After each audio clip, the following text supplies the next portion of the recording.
नमस्कार, मैं हूं आपके साथ काजल और आप देख रहे खबर दृष्टिकोण। केंद्र सरकार की ओर से सीए लागू किए जाने का बरेलवी उलमा ने स्वागत किया है। ऑल इंडिया मुस्लिम जमात के राष्ट्रीय अध्यक्ष मौलाना साहबुद्दीन रजवी ने कहा है कि देश के हर मुसलमान को इसका स्वागत करना चाहिए। ये कानून नागरिकता देता है, छीनता नहीं। इससे भारत के मुसलमानों का कोई लेना देना नहीं है। उन्होंने कहा कि सरकार ये कानून बहुत पहले लागू करना चाहती थी, पर देश में विरोध प्रदर्शन की वजह से ऐसा नहीं हो सका। अब सरकार ने इसका नोटिफिकेशन भी जारी कर दिया है, जिसका हम स्वागत करते हैं। ये कानून उन लोगों के संबंध में है जो अफगानिस्तान, पाकिस्तान और आदि पड़ोसी देशों से भारत में यहाँ रह रहे हैं।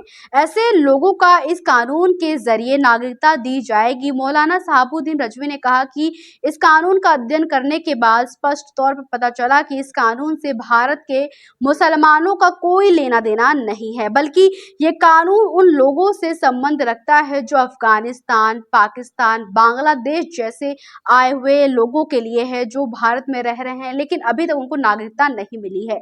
ऐसे लोगों को नागरिकता दी जाएगी। मौलाना ने उन लोगों पर तीखी प्रतिक्रिया देते हुए कहा कि जो लोग मुसलमानों को डरा रहे हैं और गुमराह भयभीत कर रहे हैं, आपको एक बार कानून का मसौदा पढ़ लेना चाहिए, फिर उसके बाद उसको समझ में आ जाएगा कि आखिर ये कानून है क्या। बगैर कानून का अध्ययन किए कोई बात कहना मुनासिब नहीं है। इससे मुसलमान भयभीत होते हैं और देश में अराजकता फैलती है।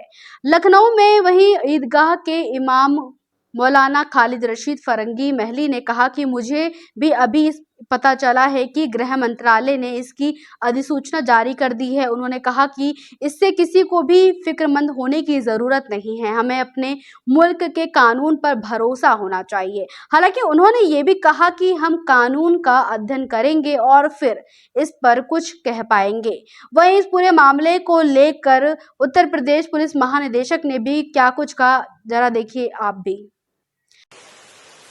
सीए को लेके ये संभावना व्यक्त की जा रही थी कि इसको जल्दी सरकार लागू करेगी। इसको लेके हम लोगों ने बृहद तैयारियां की थी पहले से, और हमारे जितने भी फील्ड के अधिकारी हैं उनको इस संबंध में सेंसिटाइज कर दिया गया था, और उनकी लगातार सभी स्टेक होल्डर्स जैसे धार्मिक नेता हैं, पीस कमेटी के मेंबर्स हैं, डिजिटल वॉलंटियर्स हैं और सिविल डिफेंस के लोग हैं, उनके साथ लगातार वार्ता चल रही थी।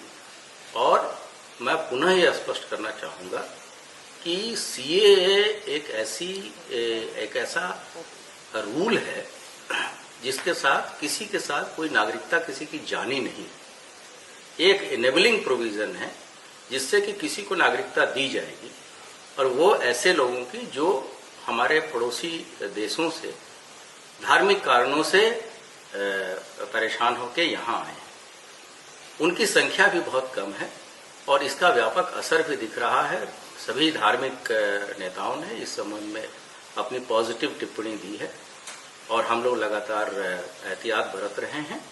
और जहाँ तक कानून व्यवस्था बनाए रखने का प्रश्न है, इसके लिए हम लोगों ने 179 कंपनी पीएससी, 100 कंपनी हमें सीएपीएफ भी मिली हुई है चुनाव के दृष्टिगत, उसका उपयोग कर रहे हैं। इसके अलावा जितने भी तकनीकी संसाधन हैं, हमारे सीसीटीवी है, हमारे ड्रोन कैमरा हैं, हमारे बाइनोकुलर्स हैं, अन्य जो तैयारियां एक संवेदनशील प्रकरण को डील करने की होती है वो चीजें हो रही हैं। सेक्टर स्कीम के तहत सभी लोग लगातार भ्रमणशील है।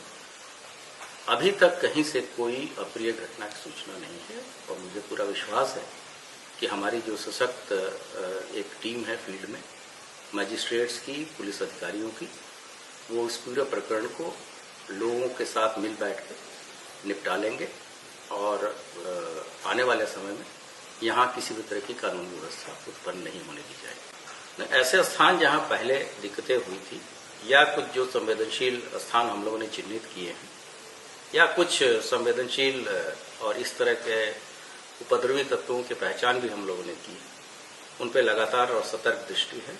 हमारी डिप्लॉयमेंट जो फील्ड में है वो उसी के मद्देनजर है। कहीं से भी कोई व्यक्ति अगर गड़बड़ी करने की कोशिश करेगा, आम जनता पे र्यूमर फैलाने की कोशिश करेगा, तो हम उस पर कठोर कार्रवाई करेंगे। तथा साथ ही हमारे मुख्यालय तथा सभी फील्ड लेवल पे सोशल मीडिया की मॉनिटरिंग भी राउंड द क्लॉक की जा रही है। 24 घंटे हमारे अधिकारी चीज़ों को देख रहे हैं। डीजीपी मुख्यालय स्तर से भी जो कंट्रोल रूम है, इसमें एक राजपत्रित अधिकारी के नेतृत्व में चीज़ों को मॉनिटर किया जा रहा है। ऐसे ही खबरों में बने रहने के लिए देखते रहिए खबर दृष्टिकोण चैनल को लाइक एंड सब्सक्राइब करना ना भूलें।